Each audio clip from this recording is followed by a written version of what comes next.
Bonjour à toutes, bonjour à tous et bienvenue sur cette vidéo. Donc toujours pour notre chapitre 30. Donc là on va enchaîner avec de la pratique. Donc on a vu qu'est-ce que c'est qu'un trunk. Maintenant on sait qu'est-ce que c'est qu'un trunk dans la vidéo précédente. Donc on a parlé de ça. Donc un trunk par définition c'est un lien qu'on va configurer entre deux switches. Et le but c'est quoi? C'est d'éviter le nombre ou bien l'utilisation de plusieurs liaisons physiques entre deux switches, d'accord? Donc le but c'est quoi? C'est d'avoir une seule liaison qui permet de dire, voilà, si je reçois une trame à partir d'un switch, donc je peux savoir ça vient de quel VLAN. Donc on a vu ça dans la vidéo précédente. On a vu aussi qu'il y a deux protocoles pour le trunk. Donc il y a le protocole 802.1q et le protocole ISL. Donc le 802, il faut toujours, ce qu'il faut retenir, c'est que c'est un protocole qui est standard, d'accord? Il y a le protocole ISL, qui est propriétaire à Cisco. Donc l'idée c'est quoi? C'est que si on a deux switches par exemple, donc c'est l'exemple qu'on va utiliser même pour le lab. Donc derrière ce switch, on va créer plusieurs VLAN. Donc on a 4 VLAN par exemple, plus le VLAN qui vient par défaut, donc le VLAN natif, le VLAN 1. Donc on a créé le VLAN 10, le VLAN 20, le VLAN 30 et le VLAN 40. Pareil, donc on va faire la même chose au niveau de ce switch. Donc première solution, on l'a vu, c'est de câbler le switch avec 3 voire 4 câbles, puisqu'on a 4 VLAN, d'accord? Donc si on va faire ça, ça veut dire qu'on va consommer 4 ports rien que pour faire communiquer les 4 VLAN entre eux. Donc solution, c'est le trunk avec soit le 802.1q ou bien l'ISL. Et le but c'est quoi? C'est que si on a une trame qui sort par exemple du VLAN 40, ça arrive au niveau de ce switch. Le switch, qu'est-ce qu'il va faire? Il va mettre un tag.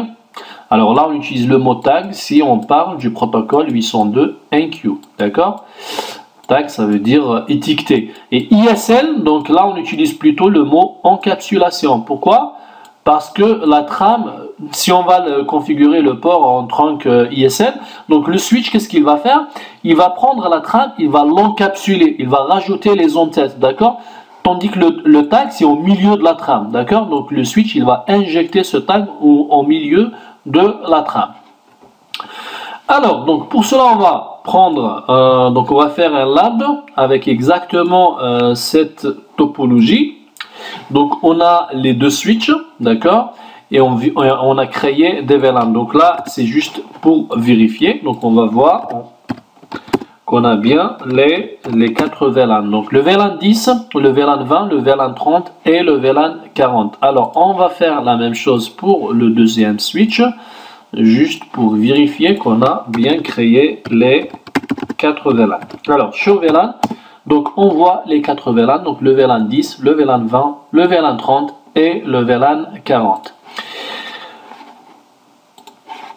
Alors, maintenant, on passe à la partie configuration. Donc, pour configurer un trunk, il faut rentrer en mode configuration globale et puis rentrer en mode configuration au niveau de l'interface. Alors, faire un shutdown, faire un no shutdown, ça c'est pas vraiment obligatoire, d'accord? Ça rentre dans les best practices, façon de dire, je désactive l'interface, je configure, après je l'active, sachant qu'on peut configurer directement au niveau de l'interface. Alors, première commande, c'est switch port trunk encapsulation. Si vous allez faire un point d'interrogation, vous allez voir qu'il vous donne l'option de choisir soit le protocole .enq, soit le protocole ISL. Alors .enq, c'est l'équivalent du 802.1q, d'accord? Pourquoi dot? C'est parce que niveau configuration, c'est pour éviter de mettre le point, d'accord? Parce que dans les commandes, on ne peut pas mettre le point. Et dot en anglais, c'est point, d'accord? Donc 802.1q, c'est .enq. Alors l'interprétation en commande, c'est ça. Donc c'est dot. Alors, on va juste revoir la commande. Donc la commande, c'est ça, c'est switch port trunk encapsulation .enq. Ça veut dire qu'on va utiliser ou bien qu'on va activer le protocole .enq pour notre trunk. Et bien sûr, il faut finir avec cette commande. Là, c'est très important. C'est pour forcer le switch en mode trunk. Switch port mode trunk. Alors, maintenant, si on revient à notre exemple, Donc je vais au niveau, sachant que c'est le port 24 qui est utilisé des deux côtés, d'accord, qui relie les deux switches. Alors, donc je vais au niveau configuration, donc conft. On va rentrer en mode configuration au niveau de l'interface. Alors on va commencer déjà par vérifier avec cette commande show interface fast ethernet 024 switch port. Donc là c'est la commande qui nous permet de voir ce que l'administrateur a configuré ou bien ce qui vient par défaut. Donc là il y a ces deux lignes qui sont très importantes qu'il faut bien comprendre. Donc l'administrative mode et l'opérationnel mode. L'administrative mode, ça veut dire quoi? Ça veut dire ce que l'administrateur a configuré, d'accord? Et l'opérationnel mode, c'est le mode, d'accord, qui est opérationnel. Et là, on a deux choix. Soit c'est en mode trunk, soit c'est en mode access. Et l'administrative mode, on a le mode trunk, on a le mode access. Et entre les deux, on a les deux modes de négociation. Le dynamic auto et le dynamic desirable. Alors, si on veut détailler ça, donc il faut retenir juste une chose. Donc le mode opérationnel, on a deux cas possibles. Soit c'est le trunk, soit c'est l'access. D'accord? Ça, c'est ce qui est opérationnel. Ça veut dire quoi? Ça veut dire que j'ai un lien, soit il est en trunk, soit il est en access, d'accord? Le mode opérationnel. Maintenant, côté configuration, ce que l'administrateur peut configurer.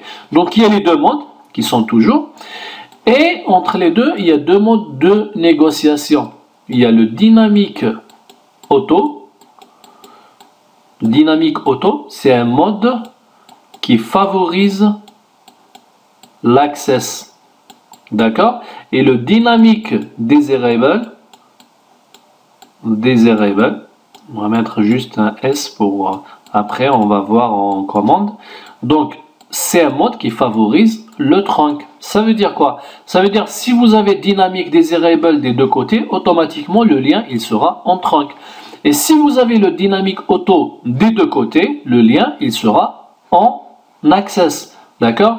Maintenant, il y a une question qu'on va se poser. Si on a un switch, d'accord, d'un côté, c'est le dynamique auto, et de l'autre côté, pardon, j'ai un switch, donc de ce côté, c'est le dynamique auto, et de ce côté, c'est le dynamique desirable. Qu'est-ce qui va se passer? Eh ben, il va favoriser le mode trunk. Donc le lien il sera en mode trunk, d'accord? Donc là c'est tous les cas possibles, hein. Donc access ça donne access, trunk ça donne trunk, dynamique auto ça donne access, dynamique desirable ça donne trunk, d'accord? Si on a ce cas, dynamique auto et dynamique desirable de l'autre côté, le lien automatiquement il sera en trunk. Sachant que les switches, il y a une gamme, il y a certains switches qui viennent par défaut en dynamique auto, il y a des switches qui viennent par défaut en dynamique desirable. Et c'est le cas ici au niveau de notre switch.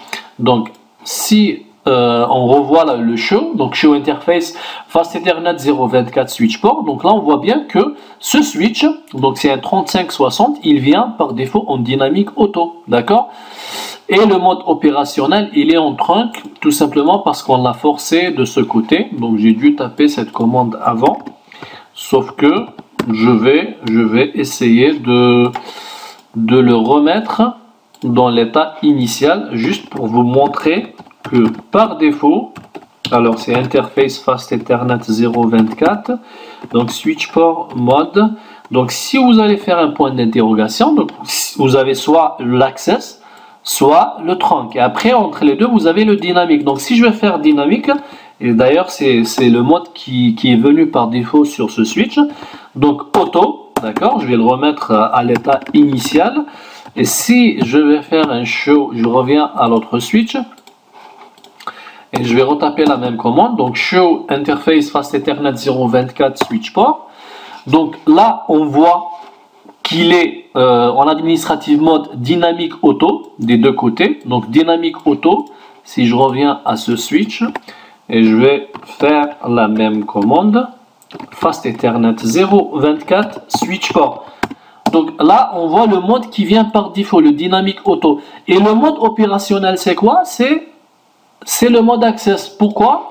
Donc si on revient à notre schéma ici, donc dynamique auto des deux côtés, ça donne quoi? Ça donne le mode access, d'accord? Donc il favorise le mode access, et c'est le cas ici, d'accord? Alors nous, notre but justement, c'est de configurer le trunk et de ne pas le laisser dans le mode access. Donc on va rentrer en mode configuration au niveau de l'interface qui va vers le deuxième switch, donc c'est l'interface Fast Ethernet 24. Alors, switch port trunk encapsulation, et là on va choisir le protocole .enqueue, d'accord? Généralement c'est le protocole le plus utilisé pour le trunk, hein. Bien qu'il y ait un protocole qui est propriétaire à Cisco ISL, mais qui commence à disparaître même sur les switches Cisco.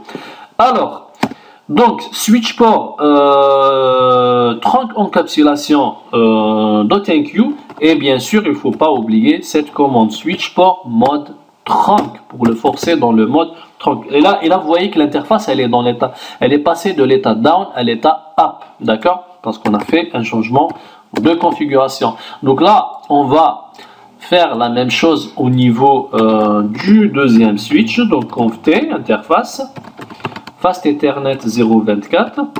Donc là, ça rentre dans les best practices de forcer le trunk des deux côtés, hein. Parce que là, si on le configure juste d'un côté le trunk, il va monter automatiquement en trunk. Alors, je reviens à notre schéma.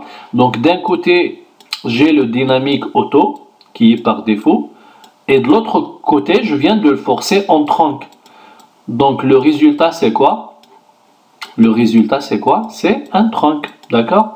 Même si on ne le force pas en trunk de l'autre côté. Mais dans les best practices, c'est de le forcer. Donc l'idéal, c'est de forcer le trunk des deux côtés pour éviter les paquets de négociation. Donc il y a des paquets qui s'appellent DTP, Dynamic Trunking Protocol, qui sont envoyés tout le temps lorsqu'il est en mode négociation. D'accord?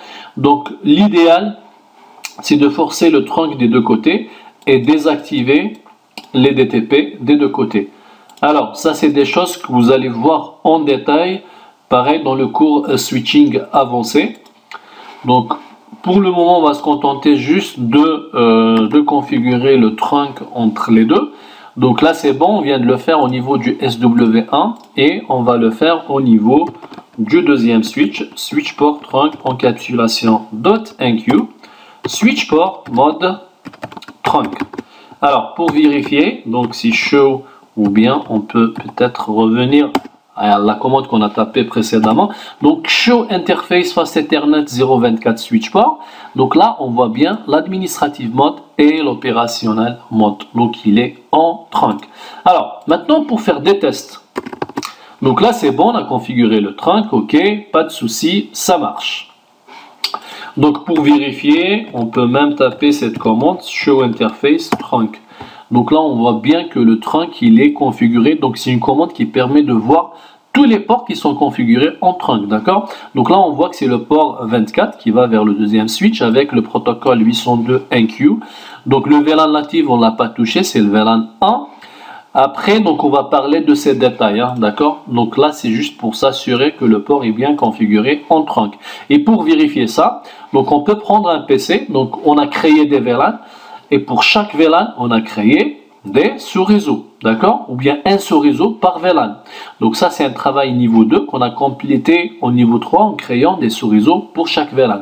Alors, donc, on va essayer de faire un ping à partir de ce PC vers ce PC qui fait partie du même VLAN, d'accord? Donc, si tout va bien, normalement, si on va faire le ping entre les deux, donc là ça marche tout simplement parce que le trunk est bien configuré. On peut même faire un test à partir d'un autre PC, par exemple à partir de ce PC. Alors on va mettre cette fenêtre au milieu comme ça pour voir les deux adresses IP. Donc là je suis au niveau de ce PC qui a cette adresse IP et je vais pinguer vers un autre PC qui fait partie du même VLAN. Alors ping, donc 10.10.1.2. Donc là, ça marche, ça veut dire que notre trunk, il tag bien les trams. Donc l'idée ici, c'est quoi? Qu'est-ce qui se passe exactement? C'est au moment où j'envoie mon ping à partir de ce PC, il arrive au niveau de switch. Le switch, qu'est-ce qu'il va faire? Il va prendre cette trame, il va mettre cette couleur, d'accord? Ou bien réellement, c'est l'ID du VLAN, hein, c'est le VLAN 40. Il va mettre le ID 40 au niveau de la trame. Elle arrive au niveau de ce switch. Le switch, qu'est-ce qu'il va faire? Il va comprendre que c'est une trame à destination d'un périphérique qui fait partie du VLAN 40. Donc, il va enlever ce tag, bien sûr, parce que les PC, les serveurs et tout ça, ne comprennent pas ce genre de trame. Hein. C'est un langage switching. Donc, le switch, il va enlever ce tag et il envoie la trame à sa destination. Alors maintenant, on passe à la notion des load VLAN qu'on a vu dans la partie théorique. Donc le but, c'est d'optimiser un petit peu le trafic entre les switches. Donc dans le cas où vous avez par exemple, donc là exactement on a les mêmes VLAN des deux côtés, mais il se peut que j'ai un autre VLAN, par exemple un VLAN, alors je vais mettre une autre couleur par exemple, une couleur qui n'existe pas. Alors j'ai ce VLAN par exemple, d'accord, qui n'existe pas au niveau de ce switch, d'accord. Après il y a des utilisateurs ici qui risquent d'envoyer des broadcasts. On a vu que des broadcasts, il y en a toujours dans le réseau, on ne peut pas s'en passer. Hein. On a vu le protocole ARP, après on va parler d'autres protocoles qui utilisent les broadcasts. Hein. Donc c'est des choses qu'on ne peut pas éliminer, qu'on ne peut pas éviter dans les réseaux. Maintenant, si par exemple cet utilisateur il envoie un broadcast, donc le broadcast il risque de passer par défaut au niveau de cette liaison, alors qu'il n'y a pas des utilisateurs, il n'y a même pas ce VLAN au niveau de ce switch, d'accord? Donc là, c'est un trafic inutile et qui va consommer de la bande passante et qui va pénaliser les autres utilisateurs, d'accord? Donc là, le but, c'est un petit peu d'optimiser le trafic en utilisant la notion des load VLAN, d'accord? Donc là, je peux dire à ce switch, par exemple, il ne faut pas taguer tous les VLAN. Par défaut, ce qu'il faut savoir, c'est, après on va voir la commande, c'est load all. Ça veut dire quoi? Ça veut dire qu'il laisse passer tous les VLAN par défaut. Donc si vous allez mettre 50 VLAN, il va faire le tag pour les 50 VLAN, pas de souci. Après, c'est à nous, donc si on veut vraiment optimiser du trafic, de lui dire par exemple, voilà, je sais bien que les 4 VLAN, elles existent derrière ce switch. Donc au niveau configuration de ce switch et précisément au niveau de ce port, je peux lui dire il faut faire le tag que pour le VLAN 10, 20, 30 et 40 et non pas pour ce VLAN 50 par exemple. Hein. D'accord? On va dire c'est le VLAN 50. Donc là le but c'est quoi? C'est que si un utilisateur il envoie un broadcast ici, ça ne va pas être envoyé au niveau de ce trunk. Alors, la commande qu'il faut taper pour un besoin comme celui-ci, c'est rentrer en mode configuration globale, après au niveau de l'interface, donc qui est configuré en trunk, et taper cette commande. Donc, switch port trunk load VLAN, et après il faut spécifier les VLAN. Donc là, c'est juste un exemple. Si je tape cette commande 5-15, ça veut dire quoi? Ça veut dire qu'il va faire le tag de tous les VLAN du 5 jusqu'à 15. Donc 5, 6, 7, 8, 9 jusqu'à 15, d'accord? Donc s'il y a une trame qui arrive du VLAN 2 par exemple, au niveau de ce port, la trame, elle ne va pas être taguée. Alors maintenant, si on revient à notre lab et on veut faire par exemple, on va essayer de faire une petite simulation. On va dire que par exemple, je ne veux pas que ce switch, d'accord, on veut éliminer le tag par rapport à ce VLAN 40, d'accord. Je veux qu'il y ait du tag, du trunk uniquement entre le VLAN 10 de ce switch vers le VLAN 10 de ce switch, le VLAN 20 et le VLAN 30, mais pas de VLAN 40. Ça veut dire quoi? Ça veut dire le VLAN 40, il ne doit pas passer à travers ce port trunk. Alors, donc on va rentrer en mode configuration au niveau de ce switch.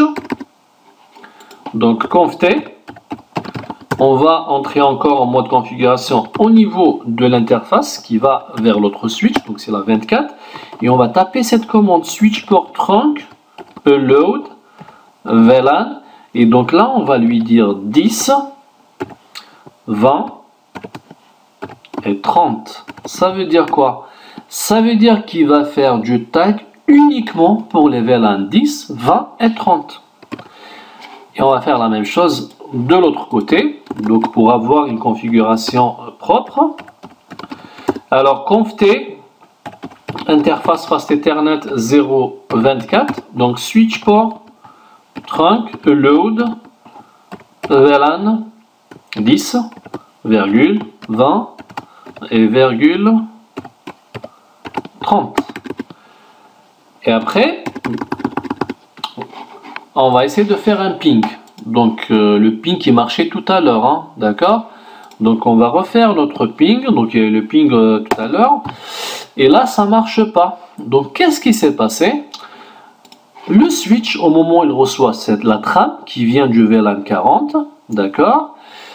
Il voit que ce VLAN n'est pas permis à travers le port 24.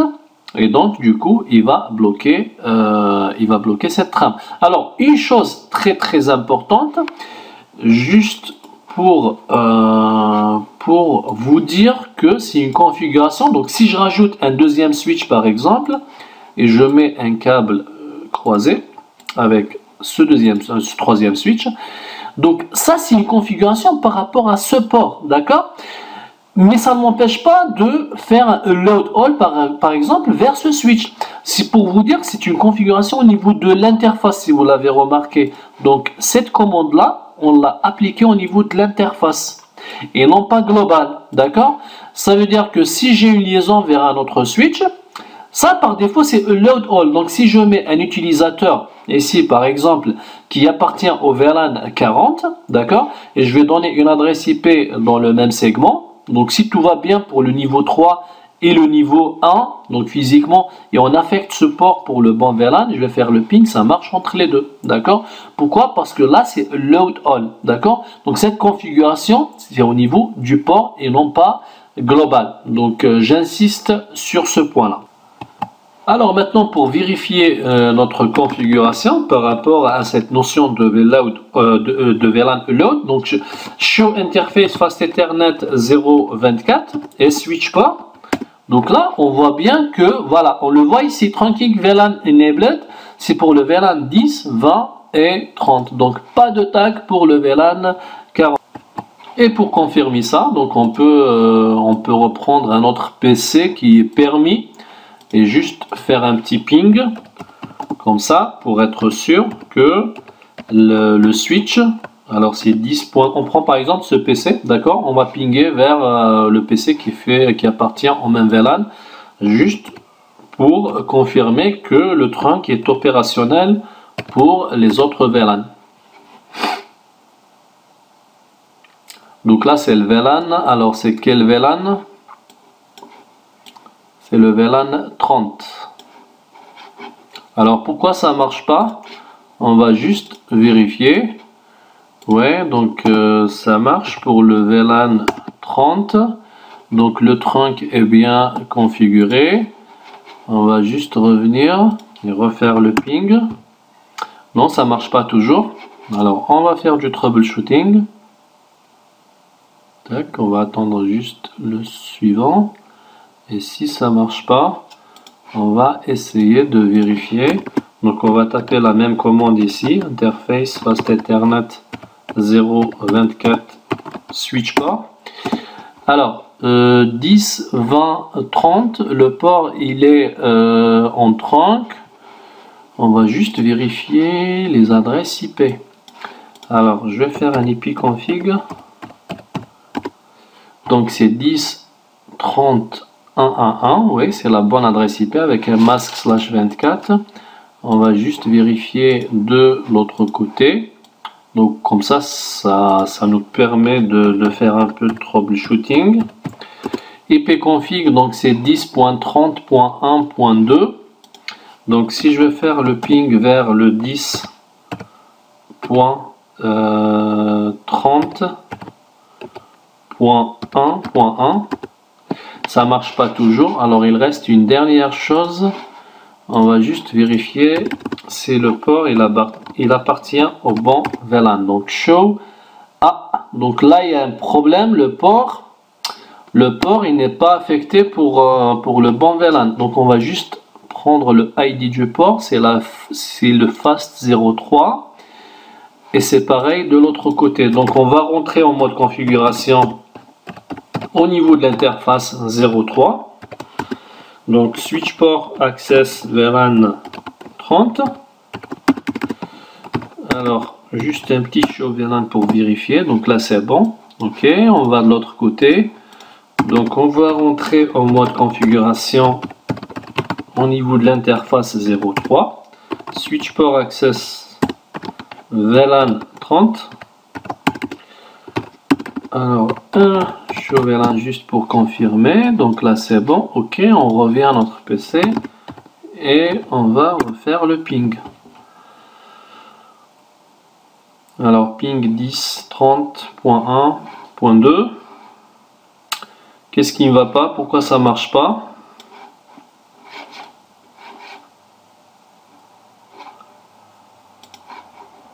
Ah, peut-être le port il n'est pas encore, je le vois avec cette couleur. Show VLAN, ok. Alors on revient à notre... Là ça ping, donc là ça marche, il fallait juste attendre quelques secondes. Parce que le port, quand on l'affecte pour un VLAN, donc il se désactive après sur reactive. Donc c'est juste quelques secondes. Alors, donc là on le voit bien sur cet exemple. Donc on a fait le load uniquement pour le VLAN 10, 20 et 30. Et du coup, si je vais faire un ping de ce PC vers ce PC, ça ne marche pas. Parce que le VLAN n'est pas permis au niveau de ce lien trunk, ce qui n'est pas le cas pour les trois autres VLAN. Et on l'a vu, donc ça marche à partir de ce PC. Voilà donc une autre commande qui vous permettra aussi, qui est intéressante, qui vous permettra de voir le trunk précisément au niveau de l'interface, donc voir quel protocole. Le VLAN native, après on a une partie en détail pour cette notion de VLAN native. Après donc on peut voir même les VLAN qui sont permis, hein, d'accord?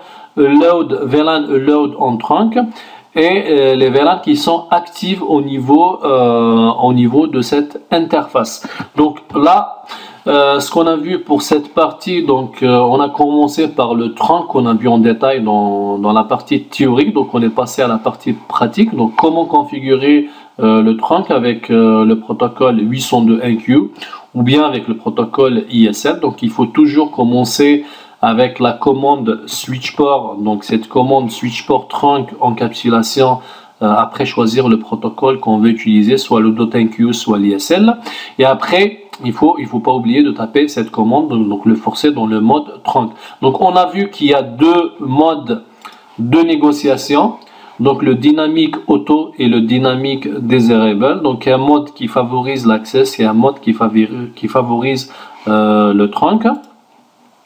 Et on a fini par cette notion de filtrage de VLAN au niveau d'un lien trunk. Donc cette notion de load VLAN, donc le but c'est d'optimiser le trafic, éviter le trafic inutile envoyé à travers des liens trunk. Voilà, j'espère que ça a été clair pour vous et je vous donne rendez-vous pour la prochaine leçon. À tout à l'heure.